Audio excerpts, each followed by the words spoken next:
हाँ नहीं जी, ma'am, ma'am. आपकी नहीं वॉइस हो आ रही रही है है मैम, नम्रता नहीं जी। हो रही। आप आप फोन का वॉल्यूम थोड़ा बढ़ा के देखिए नम्रता जी।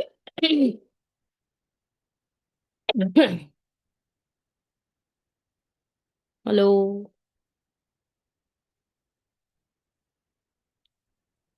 सुनो, फोन कट कर दो इधर, वो रुक गया है। हाँ जी।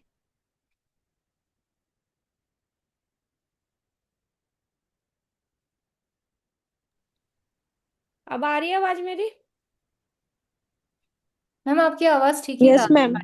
आपकी आवाज ऑलरेडी ठीक है, कोई इश्यू नहीं है आपकी वॉइस में। शायद उनके डिवाइस में कोई प्रॉब्लम है मैम।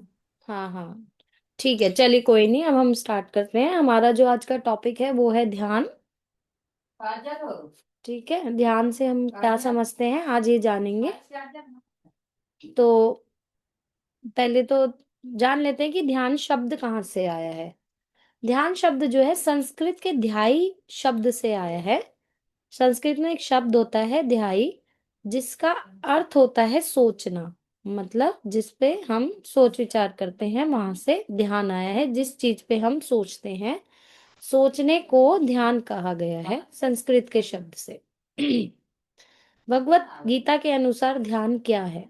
सबसे पहले भगवत गीता के अनुसार जानते हैं, क्योंकि ध्यान के बारे में जो भी थ्योरी में क्वेश्चन आएगा वो इसी हिसाब से आएगा कि भगवत गीता में ध्यान क्या है, और हठयोग प्रदीपिका में ध्यान क्या है, और गहन संहिता में ध्यान क्या है, इसी के अकॉर्डिंग आएगा।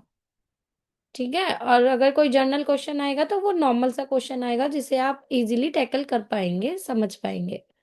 तो हम भगवत गीता के अनुसार जान लेते हैं। गीता के 5वें और 6ठे अध्याय में ध्यान का वर्णन किया गया है, जिसमें ध्यान योग की सरल विधि संक्षेप में वर्णित वर्णित है। जिसमें ध्यान की विधि बता रखी है 5वें और 6ठे अध्याय में। तो भगवत गीता का 6ठे अध्याय का 11वां श्लोक है, किसी शुद्ध या पवित्र स्थान पर आसन बिछा लेना चाहिए। यह बैठने का स्थान ना तो बहुत ऊंचा हो और ना ही बहुत नीचा हो। मतलब इसमें सबसे पहले श्लोक में आपको बताया गया है कि हमें ध्यान के लिए स्थान की कैसी जरूरत होती है। तो कैसा स्थान चाहिए? पवित्र स्थान चाहिए और शुद्ध स्थान चाहिए, जिसपे आसन बिछा के, हमेशा हमें कोई भी योग अभ्यास करना है वो आसन बिछा के ही करना है, बिना आसन के अभ्यास नहीं करना है। यह बैठने का स्थान ना तो ऊंचा हो, ऐसा नहीं कि बहुत ऊंचाई पे आप बैठ गए हो, और ऐसा भी नहीं कि बहुत निचाई पे आप बैठ गए हो कि अगर कहीं बारिश वारिश आए तो उसमें पानी आने लग जाए। ऊंचाई पे बैठे हैं तो ऐसा ना हो कि डिसबैलेंस होके आप नीचे गिर जाएं। ऐसा कुछ नहीं, नॉर्मल एक स्थान चाहिए जहाँ पे आपको आसन बिछाना है, जो ना कि बहुत ऊंचा हो और ना ही बहुत नीचा हो। इस आसन पर बैठकर मन और इंद्रियों की क्रियाओं पर नियंत्रण करना। अब आसन तो बिछा लिया हमें, अब ध्यान की पहली स्टेज क्या है? हमें अपने मन की जो चंचलता है उसे कंट्रोल करना है, और जो हमारी इंद्रियों की चंचलता है उस पे कंट्रोल करना है। तो मतलब मन की और इंद्रियों की जो चंचलता है, जो क्रिया है, उन पे नियंत्रण करने का प्रयत्न करना है, ताकि मन में एकाग्रता आ जाए, ताकि हमारा जो मन है वो एकाग्र हो जाए और हम इजीली किसी भी चीज पे सोच विचार कर सके या ध्यान लगा सके।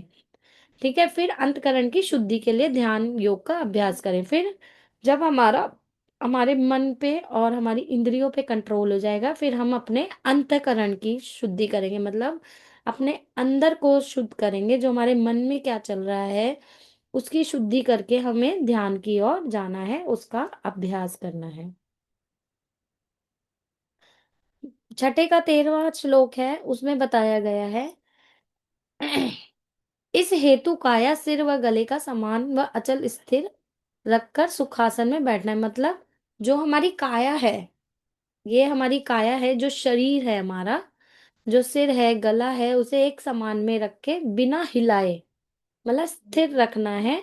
सुखासन में बैठ जाए। सुखासन जैसे हमने आसन वाली स्थिति में पढ़ा था, कोई भी आसन जिसमें आप, जो आपका सुखकारी आपको महसूस होता हो, आपको पेन ना हो, वो आप, ध्यान के लिए सबसे ज्यादा क्या है कि आपके शरीर में पेन नहीं होना चाहिए। अगर कहीं भी आपको बैठने में तकलीफ आ रही है तो आप ध्यान नहीं कर पाएंगे। आपका ध्यान किधर चला जाएगा? उस तकलीफ पे चला जाएगा। आप जो अपने अंतःकरण की शुद्धि के लिए ध्यान करना चाह रहे हैं, आप वो नहीं कर पाएंगे। आपका ध्यान आपकी जो प्रॉब्लम है उसी पर बना रहेगा।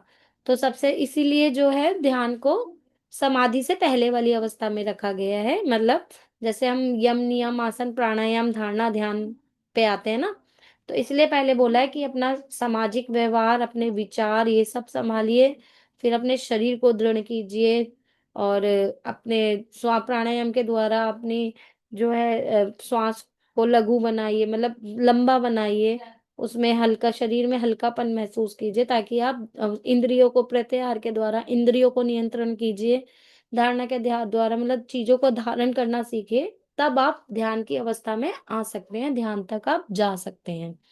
तो इसलिए सुख आसन में, जिसमें आपको तकलीफ ना हो, उसमें बैठना है तथा इधर उधर से ध्यान हटाकर नासिका के अग्रभाग पर दृष्टि जमाने का प्रयास करना है। सबसे पहले ना हटियो ये भगवत गीता के अनुसार सबसे पहले जो आपको स्टार्ट करना है, नासिका का अग्रभाग जो होता है, मतलब दोनों आंखों से आपको अपनी नोज को देखना है।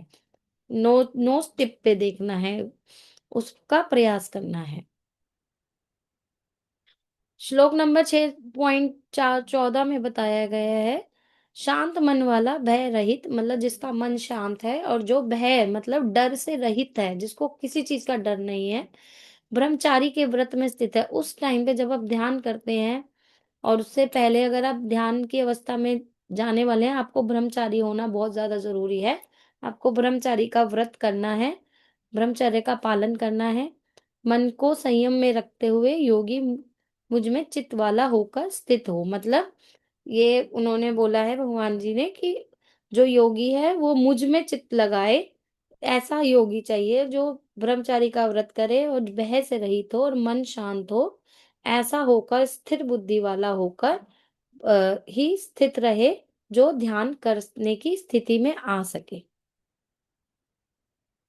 इसके बेनिफिट्स हैं भगवत गीता के अनुसार। श्लोक नंबर 6.15 में बताया है, इस प्रकार निरंतर शरीर द्वारा अभ्यास करके मन को परमात्मा स्वरूप में स्थिर करके, मतलब इस तरह शरीर से अभ्यास करना है और मन को परमात्मा में स्थिर, परमात्मा रूप में स्थिर करके परम शांति को प्राप्त हुआ योग में स्थित मनुष्य ही सभी सांसारिक बंधन से मुक्त होकर मेरे परम धाम को प्राप्त होता है। मतलब जो व्यक्ति अगर अपने शरीर में और आसपास के वातावरण में ही उलझा रहेगा, अपनी इंद्रियों के भोग में लगा रहेगा, उसका मन ना ही तो शांत होगा और ना ही वो स्थिर बुद्धि होगा। हमें क्या करना है, यो जब अगर हमें ईश्वर में ध्यान लगाना है या किसी भी चीज पे ध्यान लगाना है, हमें मन शांत करना है, परम शांति चाहिए और स्थिर बुद्धि चाहिए, एकाग्र चित्त चाहिए। मतलब हमारा चित्त भी एकाग्र होना चाहिए। ऐसा व्यक्ति ही परम धाम को प्राप्त कर सकता है, मतलब ध्यान की ओर जा सकता है। ये था भगवत गीता के अनुसार। अब हम पढ़ेंगे ध्यान क्या है महर्षि पतंजलि के अनुसार।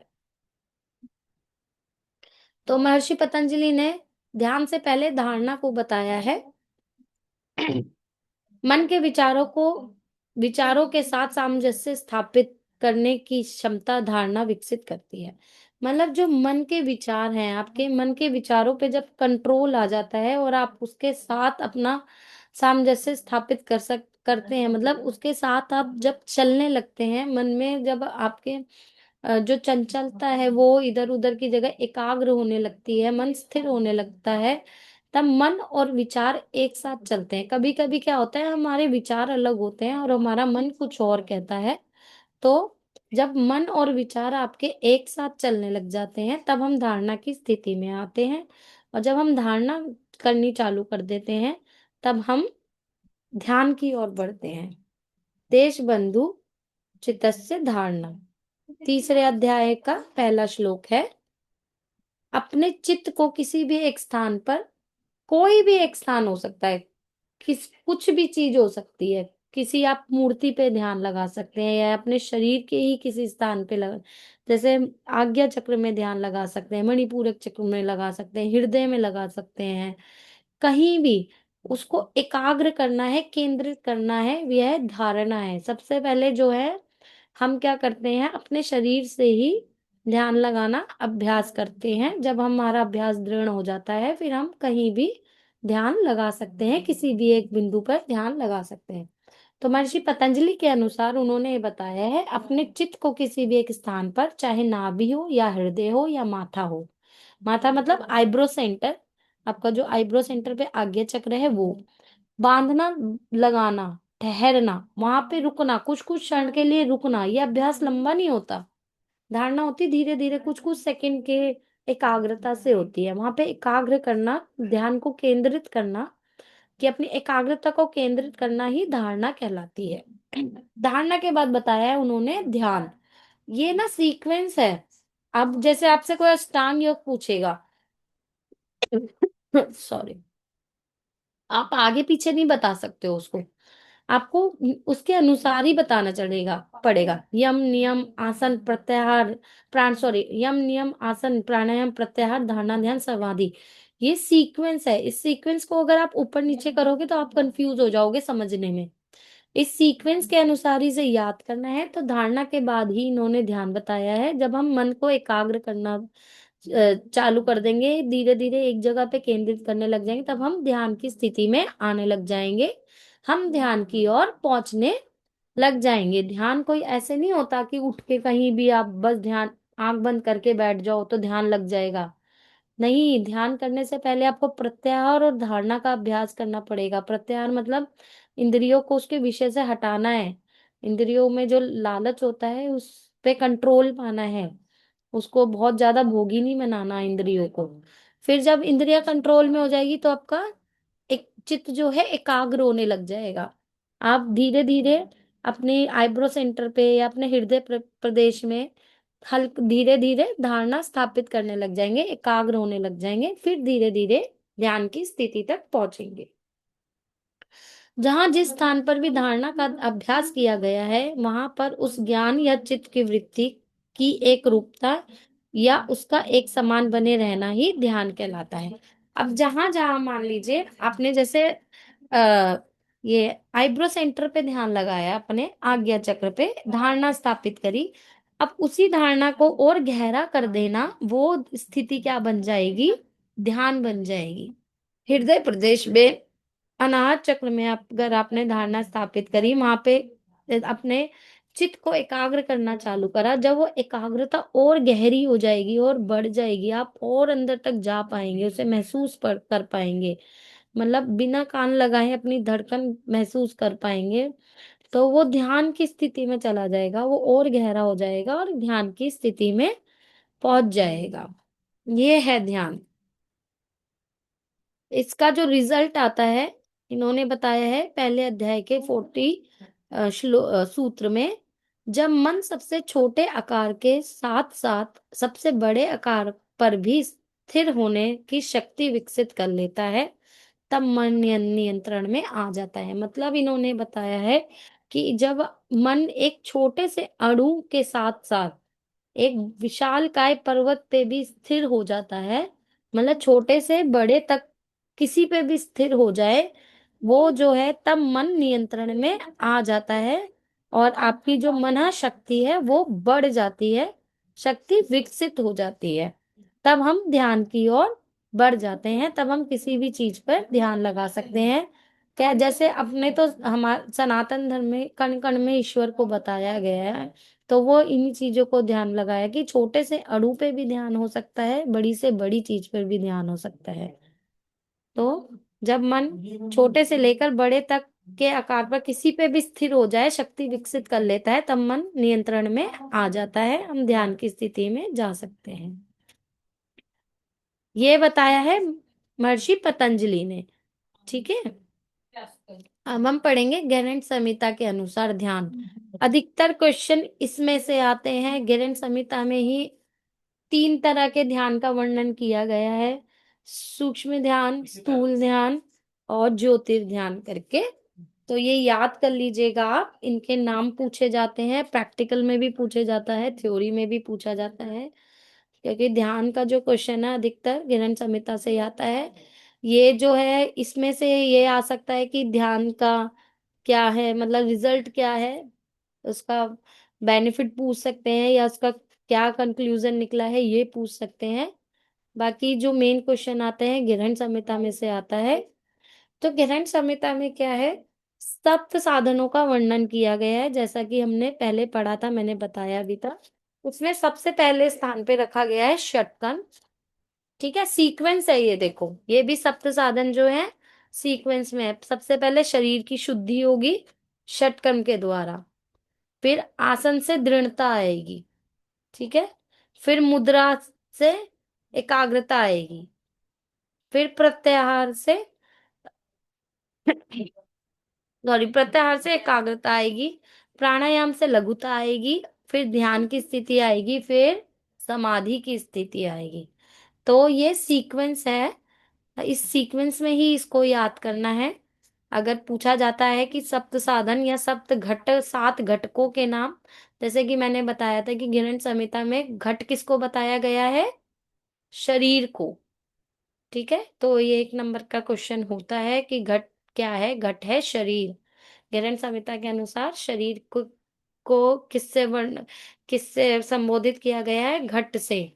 और ये क्या है, ये साधन जो है 7, ये घट साधन है, मतलब अपने घट की शुद्धि के साधन है। अपने घट को हमें कैसे दृढ़ बनाना है, शुद्ध करना है, ये साधन है। तो कौन कौन से है, षटकर्म, आसन, मुद्रा, प्रत्याहार, प्राणायाम, ध्यान और समाधि। यह है सप्त साधनम महर्षि गहन के अनुसार। तो महर्षि गहन के अनुसार छठा नंबर है ध्यान का। इसमें इन्होंने 3 तरह के ध्यान बताए हैं। सबसे पहला है स्थूल ध्यान, फिर है ज्योति ध्यान, फिर है सूक्ष्म ध्यान। स्थूल ध्यान जो सबसे पहली स्टेज है ध्यान की, ठीक है, ये 3 स्टेज बताई है इन्होंने। इस स्टेज के हिसाब से ध्यान लगाना स्टार्ट होता है। सबसे पहले स्थूल ध्यान है जो शुरू में साधक करते हैं। स्थूल ध्यान मतलब स्थूल चीजों पर किए गए ध्यान, मतलब किसी भी स्थूल चीज, जो आपको कोई चीज दिख रही है सामने, बड़ी स्थूल चीज, आप उस पे ध्यान लगाना स्टार्ट कर सकते हैं। जैसे सिद्ध आसन में बैठकर आंख बंद करके देवता की मूर्ति हो गई, कोई भी मूर्ति हो गई, प्रकृति की कोई भी चीज हो गई, या शरीर के भीतर स्थित हृदय चक्र हो गया, जो हृदय हृदय पर भी ध्यान लगाना स्थूल ध्यान है। मतलब स्थूल ध्यान में हृदय पर ध्यान, या किसी भी मूर्ति पर ध्यान, या प्रकृति की कोई भी चीज पर, या किसी पेड़ पर, या सूर्य देव पर, या चंद्रमा पर। इस तरह से ये होगी स्थूल चीजें हो गई जिन पर आप ध्यान लगाना स्टार्ट करते हैं। ये फर्स्ट स्टेज है ध्यान की अकॉर्डिंग टू ग्रहण संहिता। उन्होंने फिर बताया है, दूसरा बताया है ज्योतिर्ध्यान। ज्योतिर्ध्यान कौन सा होता है, मूलाधार में कुंडली शक्ति का सर्पिल रूप है, जहाँ आत्मा दीपक की लौ के रूप में निवास करती है। यह ज्योतिर्ध्यान उज्जवल ब्रह्मा का ध्यान है। मतलब ये कुंडलिनी शक्ति पे ध्यान की स्थिति है, जो एक, जिसे आत्मा को इन्होंने दीपक की लौ की तरह बताया है।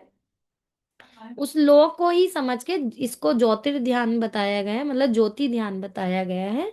और उस जहां पर उज्जवल ब्रह्मा का ध्यान किया जाता है, मतलब किसका ध्यान किया जाता है, उज्जवल ब्रह्मा का ज्योति रूप में ध्यान किया जाता है। इसको बोलते हैं ज्योतिर्ध्यान। जब आप इसको रीड करेंगे ना डिटेल में, गहन संहिता की जो बुक है, एक बार अभी पीछे किसी ने शेयर करी थी, वो वाली बुक सभी ले लीजिए, वो बहुत अच्छी किताब है गहन संहिता की, स्वात्मानंद जी की, सॉरी स्वामी गहन की। बहुत अच्छी बुक है, उससे पढ़िएगा, बहुत अच्छे से समझ आएगा। फिर आता है सूक्ष्म ध्यान। सूक्ष्म ध्यान जो है बहुत हाई लेवल की स्टेज होती है। ये मिडिल लेवल स्टेज है कि जो हम ज्योतिर्ध्यान, जैसे ज्योति ध्यान हम लोग कभी कभी आईब्रो सेंटर पे भी करते हैं ना, दीपक की लौ का ध्यान जब करते हैं, सूर्य के प्रकाश का ध्यान करते हैं, वो ज्योति ध्यान होता है। सूक्ष्म ध्यान होता है साधक को शांभवी मुद्रा करते समय कुंडलिनी का ध्यान करना चाहिए। इस प्रकार के ध्यान को सूक्ष्म ध्यान कहा जाता है। अब उस शांभवी मुद्रा लगा के, शांभवी मुद्रा होती है आपकी दोनों आई जो आई बॉल्स होते हैं उनसे आपको आईब्रो सेंटर देखना होता है, वो होती है शांभवी मुद्रा। उसमें आपको कुंडलिनी का ध्यान करना है, जो आपकी टेल बोन में कुंडलिनी सर्पाकार में बैठी हुई है उसका ध्यान करना है। तो वो ये हाई लेवल का ध्यान है, बहुत जो बड़े बड़े ऋषि मुनि करते हैं वो वाला ध्यान है। तो ये थर्ड स्टेज है इसकी। उस पर सूक्ष्म ध्यान, उसे सूक्ष्म ध्यान कहा जाता है। तो ये किस में करना करा जाता है? शांभवी मुद्रा में। अगर क्वेश्चन आता है कि सूक्ष्म ध्यान किस मुद्रा में बैठकर किया जाता है, तो शांभवी मुद्रा में। और इसमें ध्यान किस पर होता है? कुंडलिनी सर्पाकार कुंडलिनी का ध्यान किया जाता है। ठीक है। अब ये जो है, इसमें ज्योति ध्यान स्थूल ध्यान से 100 गुना बेहतर है। मतलब ज्योति ध्यान स्थूल ध्यान से बहुत ज्यादा अच्छा बताया गया है। ऐसा तो ये कंक्लूजन है, जो पढ़ते हैं उन्होंने निकाला है, बट उन्होंने तो पूरे 3 ध्यान बताए हैं। जो शुरू के साधक होते हैं वो जैसे हम लोग हैं स्टार्टिंग के साधक हैं, तो हम स्थूल ध्यान का अभ्यास करते हैं। जब हमारा ध्यान पे बहुत अच्छी पकड़ बनने लग जाती है, हम किसी चीज पे एकाग्र होने लग जाते हैं, फिर हम ज्योति ध्यान का ध्यान करते हैं। जब हम ज्योति ध्यान पे भी अच्छे सक्षम हो जाते हैं, फिर हम सूक्ष्म ध्यान की ओर जाते हैं। तो इसलिए इन्होंने बताया है कि स्थूल ध्यान से ज्योतिर्ध्यान बेटर है, और ज्योतिर्ध्यान से बहुत बेटर है सूक्ष्म ध्यान। ठीक है। सूक्ष्म ध्यान को सबसे उच्च श्रेणी में रखा गया है, क्योंकि वो हाई लेवल का ध्यान है, और इसके जो बेनिफिट्स हैं वो अल्टीमेट होते हैं। इनमें सबसे उत्तम सूक्ष्म ध्यान को माना गया है। अब है हठयोग प्रदीपिका के अनुसार ध्यान। तो ठीक है, इसमें से कितने क्वेश्चन बन गए हमारे? सबसे पहले ये जैसे मैंने बताया कि घट क्या है? घट है शरीर, और इसके साधन है 7। ठीक है। और ध्यान कौन से नंबर पे है? 6 नंबर पे। और गहन संहिता के अनुसार कितने ध्यान बताए गए हैं? 3 ध्यान बताए गए हैं, सूक्ष्म ध्यान, ज्योति ध्यान और स्थूल ध्यान। ठीक है। ये आप ऊपर नीचे कर सकते हैं, अगर मान लीजिए वाइवा में आपसे पूछा जाता है तो इसको आप ऊपर नीचे कर सकते हैं, कोई दिक्कत नहीं है। बट ये जो सप्त साधन आप याद करेंगे, मैं चाहूंगी कि सीक्वेंस में याद करें तो ज्यादा अच्छा इम्पैक्ट पड़ता है टीचर के ऊपर। जब आप सीक्वेंस में कोई चीज बताते हैं तो टीचर को पता चल जाता है कि हाँ भाई नॉलेज है, ये अच्छा बता रहे हैं। तो आपके नंबर कहीं नहीं कटते। बाकी ये स्थूल, ज्योति और सूक्ष्म जो है इनको ऊपर नीचे कर सकते हैं, कोई दिक्कत नहीं है। पर हाँ, इनका नंबर याद रखिएगा कि पहले नंबर पे स्थूल। इससे याद रखिए कि स्थूल कोई भी मूर्ति पूजा होती है उस तरीके से उस मूर्ति पर हम लोग भारी दुनिया में मतलब ध्यान लगा सकते हैं। ज्योति फिर थोड़ा अंदर जाते हैं हृदय में। सूक्ष्म जो है एकदम गहराई में जाते हैं, छोटा। तो इसलिए इसे उच्चतम श्रेणी में रखा गया है। ये हो गया। और इसमें से एक क्वेश्चन यहाँ बनता है, सूक्ष्म ध्यान जो है शांभवी मुद्रा में किया जाता है और कुंडलिनी पर ध्यान होता है इसका। ठीक है। अब है हठयोग प्रदीपिका में। हठयोग प्रदीपिका में जो है ध्यान का वर्णन किया है नादा अनुसंधान करके। मतलब नादानुसंधान बताया गया है, वो ही ध्यान की स्टेज है। इसमें बताया है योग के राज्य की इच्छा रखने वाले व्यक्ति को चाहिए कि वह सभी विचारों को छोड़कर ध्यान के आंतरिक ध्वनि पर का ही अनुसरण करे। इसमें ये बोला है कि जो में योग का राज्य चाहता है, मतलब जो चाहता है कि सभी जो व्यक्ति उसके राज्य में रहे वो सभी योग करें, तो उसको क्या है, अपनी आंतरिक ध्वनि सुननी पड़ेगी। ठीक है। उसे नाद नाद सुनना पड़ेगा। नाद मतलब ध्वनि। नाद अपनी आंतरिक ध्वनि पर ध्यान लगाना पड़ेगा, उसका अनुसरण करना पड़ेगा, उसे जानना पड़ेगा कि आंतरिक ध्वनि है क्या। तो मेडिटेशन से, एक मिनट में इसको थोड़ा सा और एक्सप्लेन कर देती हूँ, इसमें है नहीं, बता देती हूँ। इसमें जो है नादानुसंधान बताया है। नाद 2 प्रकार के होते हैं, आहत नाद, अनाहत नाद। ठीक है। आहत नाद होता है किसी भी चीज पे हम आवाज करके, जब किसी भी चीज पे हम जब खुद से आवाज क्रिएट करते हैं, जैसे मैंने ताली बजाई, ये हो गया आहत नाद। आप कोई डब्बा बजाते हो, ढोलक बजाते हो, तबला बजाते हो, तो उस पे हम क्या करते हैं, आहत करते हैं, मतलब उसे उसे पीटते हैं, तब वो ध्वनि उत्पन्न होती है, वो है आहत नाद। अनाहत नाद होता है जो अपने आप उत्पन्न होता है, यूनिवर्सल साउंड जिसको बोलते हैं, जो अपने आप उत्पन्न होता है। जब आप कान बंद करते हैं या कभी ध्यान में जाते हैं तो आपको आपकी इनर वॉइस सुनाई देती है ना। अभी कान बंद करिए सभी लोग, कान बंद करिए, अपने आंख बंद करिए, कान बंद कीजिए 10 सेकंड के लिए और फील कीजिए एक वॉइस जो है आपके अंदर, ऐसा लगेगा हवा चल रही है। पता चला? ये अनाहत नाद है। इसे यस। हम इसे हमने किसी चीज से उत्पन्न नहीं किया है, ये अनाहत नाद है। ठीक है, ये साउंड अपने आप वो होता है। तो इन्होंने जो बताया है इसी साउंड मतलब अपने अंदर का जो ध्वनि है और जो पूरी पृथ्वी पर जो बिना बजाए जो साउंड गूंज रहा है, जो हर किसी को सुनाई नहीं देता है, वो सिर्फ उन्हें ही सुनाई देगा जो उच्च लेवल के योगी होंगे और ध्यान की अवस्था में अपने आप को ले जाएंगे और उसको सुनने का अभ्यास करेंगे। इसका अभ्यास जो है रात के समय में किया जाता है, जब शांति होती है बिल्कुल, तब नेचुरल साउंड्स आते हैं ना। जैसे झींगुर का साउंड आएगा आपको, किसी किसी चीज का साउंड आता है, वो नेचुरल साउंड यस है। मैम, मैंने एक्सपीरियंस किया है मैम इस चीज को, हाँ, झिंगूर जैसा एग्जैक्टली ये आता है। ये नेचुरल साउंड है। तो नेचुरल साउंड पे आपको ध्यान लगाना है। तो सबसे पहले अपनी जो इनर, जो हमारे अंदर ही साउंड है ना। अब इतना बड़ा सिस्टम है, जैसे आप लोग एनाटॉमी भी पढ़ रहे हैं, देखते हैं कि छोटी छोटी चीजों में कितनी बड़ी बड़ी बातें हैं, कैसे हमारा सिस्टम चल रहा है, हमारी बॉडी किस तरीके से चल रही है। तो वो हमें, पर हम ऐसे अभी जब हम बात कर रहे हैं तो हमें सिर्फ जो मैं बोल रही हूँ आप लोगों को वही साउंड साउंड सुनाई दे रहा है, और आप लोग जो बोल रहे हैं मुझे वही साउंड सुनाई दे रहा है। हमें अपना अंदर का साउंड नहीं सुनाई दे रहा है कि अंदर कौन सी आवाज है, कौन सा नाद है। तो उस नाद पे ध्यान लगाना ही नादा अनुसंधान है। ये हठयोग प्रदीपिका में बताया गया है। हठयोग, इधर से क्वेश्चन बनता है, हठयोग प्रदीपिका में कौन से ध्यान का वर्णन किया गया है? नादा अनुसंधान का। नाद कितने प्रकार के होते हैं? 2 प्रकार के होते हैं, आहत नाद और अनाहत नाद। ठीक है। जैसे कभी कभी ये भी पूछ लेते हैं कि नादानुसंधान क्या है, तो आपको ये बता देना है कि 2 प्रकार के नाद होते हैं, आहत और अनाहत। आहत नाद क्या होता है, अनाहत नाद क्या होता है, ये बता दीजिएगा। और थोड़ा सा बुक में से भी पढ़ लीजिएगा तो और अच्छे से क्लियर हो जाएगा आपको और अच्छे से समझ आ जाएगा। बहुत इजी है और बहुत इंटरेस्टिंग है। इसे आप पढ़ेंगे और अप्लाई करेंगे, साउंड्स को सुनने की कोशिश करेंगे रात में, या सिर्फ अपने इनर वॉइस को ही सुनेंगे तो बहुत अच्छा लगता है, उस पे भी ऑटोमेटिकली ध्यान लगता है आपका। क्या?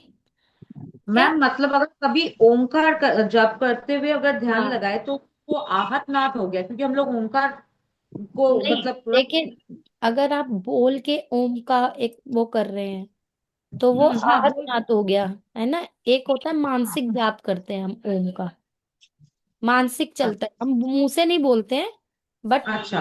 में चलता है, इनहेल ओम और एक्सहेल ओम, वो अनाहत नाद हो गया। फिर धीरे वो जो धीरे अपनी श्वास सोहम होता है, श्वास में वो वाला साउंड सुनाई देने लग जाएगा, ओम। सोहम जो होता है ना वो वाला। हाँ हाँ, वो अनाहत हो।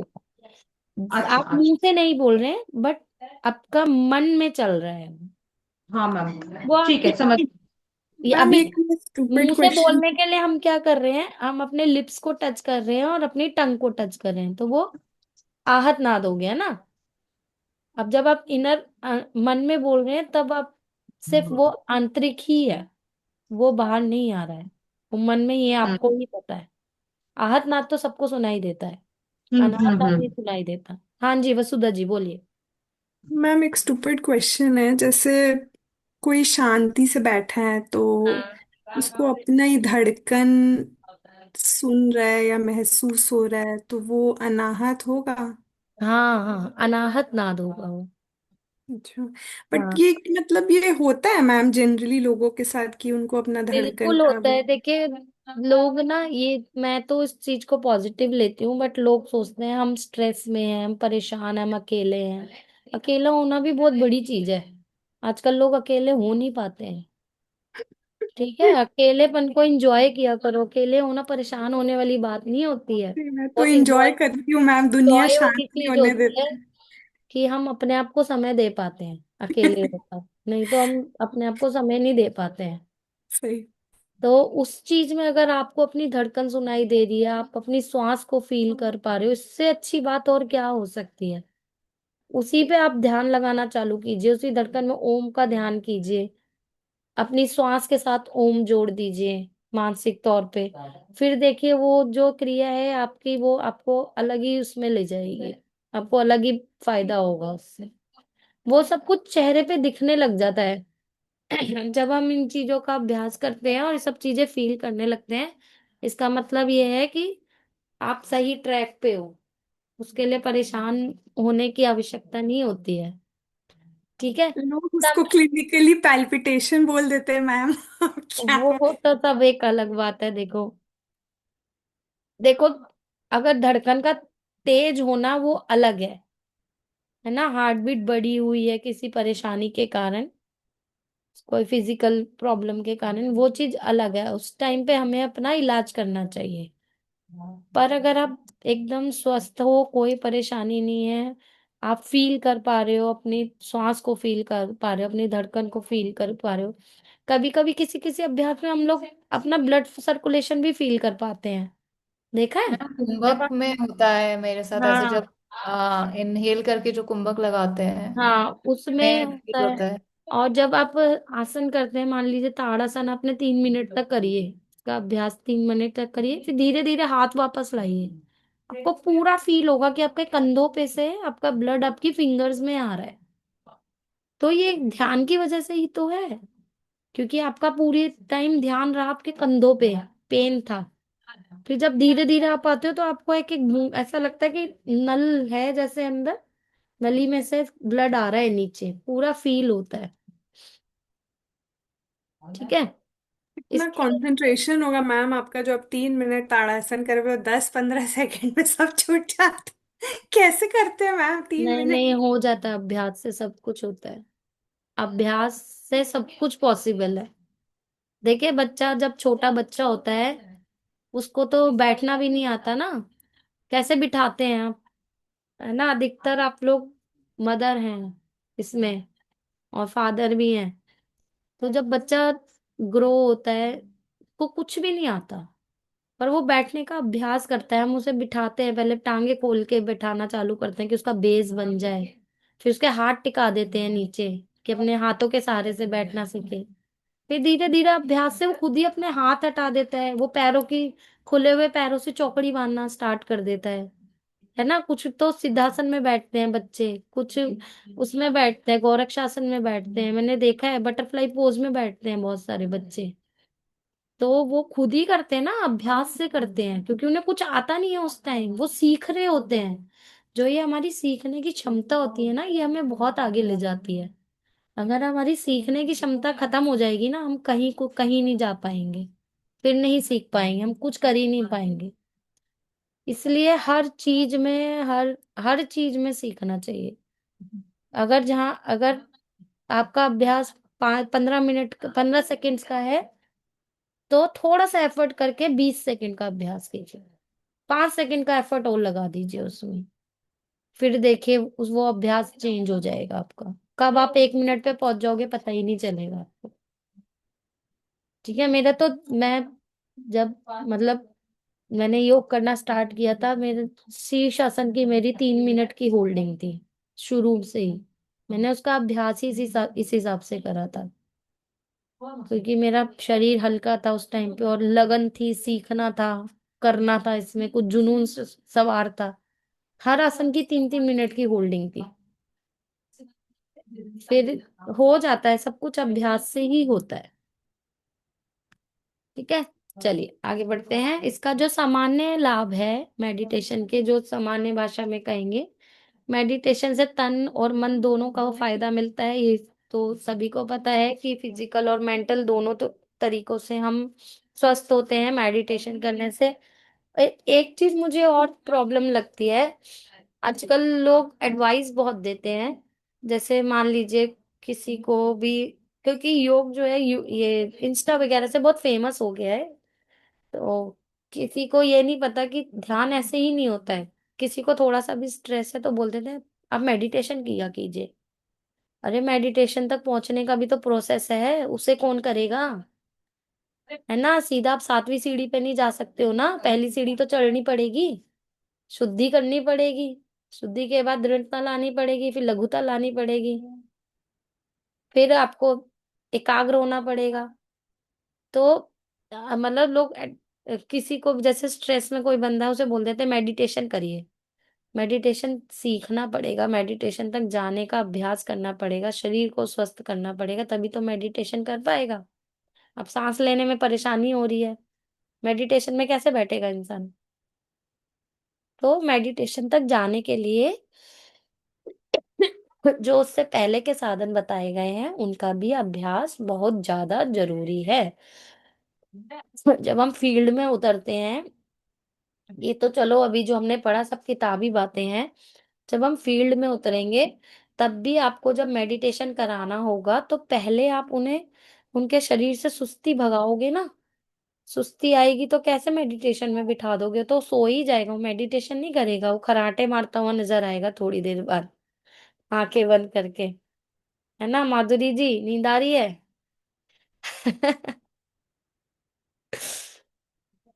ठीक है, ये मैं पूरा कर लेती हूँ, फिर कोई कुछ एक्सपीरियंस शेयर करना चाहेगा तो एक्सपीरियंस शेयर करिएगा अपना। यह शरीर से तनाव दूर करता है, ऑब्वियस सी बात है। स्ट्रेस तो शरीर से तो स्ट्रेस दूर होगा ही जब आप इससे के पहले का प्रोसेस करेंगे। सबसे ज्यादा ये मन की शांति महसूस कराता है और आपके जीवन में आराम महसूस करवाता है। मतलब जब आप मेडिटेशन का अभ्यास करते हैं तो आप शारीरिक और मानसिक दोनों रूप से, बात वही है, ऊपर वाली ही है, बस घुमा के बता दी गई है। मेन जो यही है कि शारीरिक और मानसिक दोनों रूप से मेडिटेशन है आपको स्ट्रांग करता है। अगर आप मेडिटेशन का अभ्यास करते हैं तो आप मानसिक रूप से बहुत ज्यादा स्ट्रांग हो जाते हैं, आप किसी भी चीज को झेलने का की हिम्मत आ जाती है, आप इतनी जल्दी पैनिक नहीं होते हो, बहुत ज्यादा हताश नहीं होते हो, आपको हर चीज नॉर्मल लगने लग जाती है और अपने ऊपर हावी नहीं होने देते हैं। कि ये नहीं होता है कि अगर आपके साथ कुछ हो गया है, क्योंकि ये तो काल चक्र है और काल चक्र में सबको पिसना ही है, अगर कुछ हो जाता है तो इंसान इतनी जल्दी भयभीत नहीं होता है, डरता नहीं है, हिम्मत से काम लेता है। ध्यान तनाव के स्तर को कम कर सकता है जिससे चिंता कम होती है। मतलब ध्यान करने से आपका जो तनाव का स्तर है बहुत कम हो जाता है और जब तनाव का स्तर ही कम हो जाएगा तो चिंता तो ऑब्वियस सी बात। और देखिए तनाव में और उसमें स्ट्रेस में आप ध्यान कर ही नहीं पाओगे, कैसे कर पाओगे। तो सबसे पहले इसका बहुत अच्छा तरीका है, मैंने खुद अपने ऊपर आजमाया है और भी अब मेरी जो क्लास में लोग आते थे उन पे भी आजमाया है, कि प्रैक्टिकल किया है कि सब उनको सूर्य नमस्कार कराइए या प्राणायाम करवाइए, तुरंत रिलीज होता है स्ट्रेस। ये करवा के फिर ध्यान में बिठाइए, तब वो ध्यान कर पाएंगे। अगर सीधा ही कोई आया है स्ट्रेस में है, मतलब आंखों से पता चल जाता है कि कोई बंदा स्ट्रेस में है, फेस देख कर बता सकते हैं हम लोग कि कोई परेशान है, स्ट्रेस में है, उसको आप सीधा मेडिटेशन के लिए नहीं बिठा सकते, वो और पागल हो जाएगा, उसको बेचैनी होएगी, बैठ ही नहीं पाएगा। तो पहले क्या करना है, उसको कुछ फिजिकल एक्टिविटी करानी है, कुछ शुद्धि क्रिया। मतलब मान लीजिए जैसे दोपहर में आया कोई तो उसे आप षटकर्म तो कराने नहीं लग जाओगे, हर जगह षटकर्म की व्यवस्था भी नहीं होती, तो शुद्धि क्रिया में क्या कराना है आपको, कपालभाति करानी है। कपालभाति कराइए, थोड़ी श्वास की अभ्यास की करवाइए, योगिक डीप ब्रीदिंग करवाइए, जिससे उसका जो ना माइंड ऑटोमेटिकली रिलैक्स हो जाएगा, मन ना एकदम शांति स्थिति में आ जाएगा। फिर मेडिटेशन का अभ्यास किया करवाइए, स्थूल मेडिटेशन करवाइए। ठीक है, फिर जब वो इन सब चीजों से हट जाए फिर धीरे धीरे उसको अंदर ज्योति का ध्यान और नादा अनुसंधान का ध्यान कराइए। ना मतलब म्यूजिकल मेडिटेशन भी करवा सकते हो आप, चैंटिंग के साथ मेडिटेशन भी करवा सकते हो आप। तो हर तरीके का आपको सिचुएशन देखकर उस पे अप्लाई करना है, आपकी उस बंदे को किस चीज की अभी जरूरत है। ये नहीं कि वो आ गया तो उसे सूक्ष्म ध्यान कराने लग जाओगे, रटा रटाया पढ़ा करवाने लग जाओगे, नहीं। सिचुएशन देख के इंसान की मनस्थिति समझ के, अगर वो मेडिटेशन करने लायक नहीं है, उस दिन वो स्थिति में नहीं आया है तो वेट कीजिए, उसकी स्थिति बनाइए पहले मेडिटेशन की।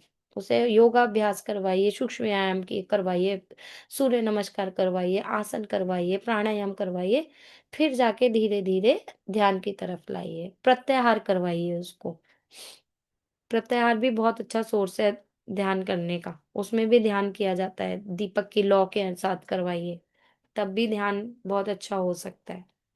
ठीक है, ध्यान के कुछ रूपों में आत्म छवि में सुधार होता है और जीवन में अधिक सकारात्मक दृष्टिकोण होता है। मतलब ध्यान जब हम करने लग जाते हैं तो हम हर चीज को पॉजिटिवली देखने लग जाते हैं, हमें कोई चीज नेगेटिव नहीं लगती, हम हर एक छोटी छोटी चीज में कुछ ना कुछ पॉजिटिव पॉइंट ढूंढ ही लेते हैं। जैसे कि कहते हैं कि ना हमारे साथ कुछ हुआ है तो ईश्वर ने कुछ सोच के ही किया होगा, कुछ उनकी प्लानिंग होगी, तो जो होता है अच्छे के लिए ही होता है। तो इस तरह की भावना जब ऑटोमेटिकली आने लग जाती है, पॉजिटिव थॉट्स आने लग जाते हैं। आपके दिमाग और युवा रखने में मदद करता है, दिमाग को स्वस्थ रखता है और स्किन अच्छी हो जाती है, सब कुछ मतलब आपको इंटरनल और आउटर युवा रखता है। ध्यान हृदय पर तनाव को कम करके शारीरिक स्वास्थ्य में भी सुधार लाता है। तो ऑल ओवर यही है, ध्यान हमारा जो है मानसिक स्थिति के साथ साथ हमारी शारीरिक रूप से भी हमारे लिए बहुत ही ज्यादा बेनिफिशियल है और इसके अभ्यास से हम बहुत सी प्रॉब्लम से दूर हो सकते हैं। अब कोई कुछ शेयर करना चाहता है या कोई प्रश्न करना चाहता है तो पूछ सकते हैं, 10 मिनट है। मैम मैं पूछना चाह एक रही एक थी, करके प्याली हम जी। लोग, हाँ मैम, हाँ, मैं पूछना चाह रही थी कि अगर दीपकली लॉ से ध्यान करेंगे तो दीपक की लॉ तो आप से ही रहेगी मैम, तो फिर नहीं, ध्यान कैसे करें? देखिए इसमें क्या होता है, दीपक की लो आपको आपको एक तो इस रूम में लगाना है जहाँ पे हवा ना हो। ठीक है, हवा का प्रभाव ज्यादा ना हो। ठीक है, और उसे लेकिन देख देख के फिर वो जो है ना आंखें बंद की जाती है। जैसे एक अच्छा, तक देखा आपने दीपक की लो को, मान लीजिए 10 मिनट्स। ठीक है, अच्छा, फिर धीरे धीरे आईज को क्लोज किया जाता है और वो लो को आपको आपको आईब्रो सेंटर में अपने महसूस करना होता है कि लौ जल रही है। लगातार उस पे देखकर ही नहीं कर सकते हो आप, वो आईज बंद करके ही आपको ध्यान करना होगा, आंखें खोल के अच्छा। ध्यान नहीं हो सकता है। तो मैम गर्मी के सीजन में हम लोग दीपक की जगह कोई लाइट यूज कर सकते हैं? लाइट कर सकते हैं पर शास्त्रों के अनुसार दीपक की लौ ही बताई गई है। हाँ पर मैम, तब तो लाइट आजकल सेंटर्स, योगा सेंटर्स में कुछ वार्म लाइट्स यूज की जाती है, तो हाँ मैम, दीपक क्योंकि की तब तो लौ का लाइट भी इफेक्ट होगी। ज्यादा अच्छा होता है क्योंकि वो नेचुरल है हाँ ना, मैम। आर्टिफिशियल नहीं है, इसलिए दीपक हाँ, की लौ बताई गर्मी का गई है। सीजन आ रहा है ना मैम, तो इसलिए पूछ रही थी कि अगर गर्मी में तो बहुत तकलीफ होगी शायद, तो वही नहीं, पूछ। आजकल अच्छा वो तो ठीक है, देखिए एसी का यूज कर सकते हो आप, हाँ हाँ, वो भी हो है ना। सकता है। और ठीक है जब मैम, हम ध्यान की अंडरस्टूड। स्थिति में जाते हैं तो हमें गर्मी सर्दी की पता नहीं चलती है। मैम दीपक से बहुत अच्छा होता है, वो कैंडल से हाँ, बहुत अच्छा होता है, दीपक से बहुत अच्छा होता है। एसी हाँ, मतलब रूम को थोड़ा टेम्परेचर नॉर्मल पहले करके से ही फिर एसी नॉर्मल को कर बंद कर दो। लीजिए। और सबसे बड़ी हाँ, बात, जब आप ध्यान वगैरह करते हो आपको सर्दी गर्मी लगती ही नहीं है। अच्छा, ठीक है हाँ, मैम, ठीक। ठीक है, thank you ma'am. Namrata ji. Ma'am घेरन संहिता में हमारे को बताई गई है वहां पे 25 टाइप्स ऑफ मुद्रा। हाँ, ठीक है, हाँ, लेकिन पेज नंबर 95 में बताया गया है कि मुद्रा में ही 4 तरह के बंध है और 5 धारणाएं हैं। तो अगर हम्म, हमारे पास क्वेश्चन आता है तो हमारे को 16 मुद्रा बताना है या नहीं, 25 मुद्रा? मुद्रा 25 ही बतानी है, मुद्रा अच्छा, 25 ही बतानी है, उसका नंबर। लेकिन मैम यहाँ पे ये स्पेसिफिकली आपको लिखा है। समझाने के लिए लिखा है उन्होंने, कि आप अच्छा, कंफ्यूज ना हो जाओ कि बंद को भी मुद्रा बता रखा है इन्होंने। जी ये मैम। समझाने के लिए लिखा हुआ है, वो आपको अलग करके ओके, लिखा है उन्होंने। आपको ओके, जो नंबर बताने हैं वो 25 ही बताने हैं, और जो आसन है इसके 30 है, 32 है, 32 है ना 32। आसन। Yes ma'am. हाँ, गहन संहिता के अनुसार। और उसके अनुसार हठयोग प्रदीपिका के अनुसार 10 मुद्राएं हैं और 15 आसन है 15 से। है ना। तो इनके यस मैम। नंबर चेंज नहीं करने, नंबर वही आएंगे स्पेसिफिक जो है। ये तो राइटर ने आपको समझान आपको आसान करने के लिए, आप कंफ्यूज ना हो कि मूल बंद और ये उड़ान बंद और ये कैसे आ गया मुद्रा में। इस वजह से उन्होंने अलग करके आपको समझाने के लिए लिखा है उसमें। जी ठीक है। जी। हाँ जी, और किसी का कुछ समझ आ गया सभी को? कोई दिक्कत? मैम एक मुद्रा के बारे में आपने बताया, संभाव्य मुद्रा। हाँ, शांभवी मुद्रा। वो संभाव्य मुद्रा कैसे होता है मैम? शांभवी मुद्रा जो होती है, आपको आईब्रो सेंटर में देखना होता है। हाँ, करके देखिए। आईब्रो। आईब्रो सेंटर में देखिए अपने, ये होती है शांभवी मुद्रा। मैम तो आप आंख बंद करके देखूं संभाव्य नहीं, मुद्रा? आंखें खोल के देखनी होती है, आधी आंखें अपने आप बंद हो जाती है उसमें। दर्द हो रहा है मैम? हाँ, दर्द होगा, स्टार्टिंग में तो पेन होगा, जब अभ्यास करेंगे तब इसका इसका पेन चला जाएगा। ये बहुत अच्छा होता है, आंखों के लिए भी बहुत अच्छा होता है और एकाग्रता के लिए बहुत अच्छी होती है। सेम ऐसे नासिकाग्र पे देखा जाता है, मतलब जो आपका नोज टिप है ना, उस पे भी देखा जाता है, वो मैम भी आप चातुका में भी है मैम। बताया गया है ये वाला। हाँ जी।